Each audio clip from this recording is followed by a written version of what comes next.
Saul was famous in Jerusalem, a man of strict discipline and strong conviction. He believed he was serving God by crushing the followers of Jesus. When Stephen stood before the council boldly speaking about Christ, Saul was there. The crowd became furious and dragged Stephen outside the city. As stones rained down on him, Stephen's face shone like an angel. Even while dying, he lifted his voice and said, "Lord, do not hold this sin against them." Saul watched and approved of Stephen's death, never realizing that the prayer Stephen spoke in love was creating a path for his own redemption. Blinded by pride, Saul continued his mission with greater passion, going from house to house, tearing believers away from their families. He was convinced he was right. Many today know that kind of blindness, not of the eyes but of the heart, when we are so certain of our ways yet unaware of how wrong we truly are. With fierce determination, Saul obtained permission to chase down Christians even in Damascus, believing he was defending truth. But God met him on the way.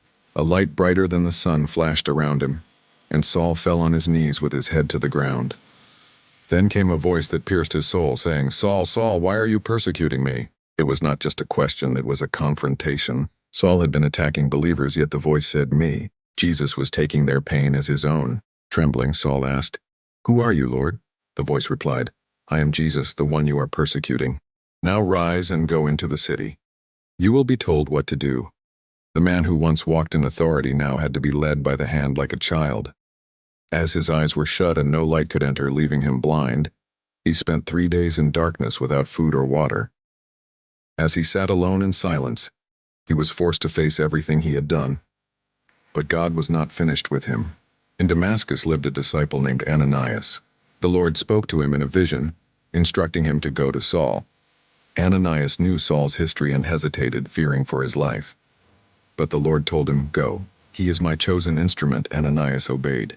He entered the house where Saul was staying, placed his hands on him, and said the unexpected words, "Brother Saul." It was not condemnation, it was acceptance, it was forgiveness. In that moment, something like scales fell from Saul's eyes. He could see again, but this time with more than physical sight. He saw the truth, he saw grace, he saw purpose. Saul the persecutor became Paul the preacher. The man who once approved of Stephen's death now preached the same message Stephen had died for.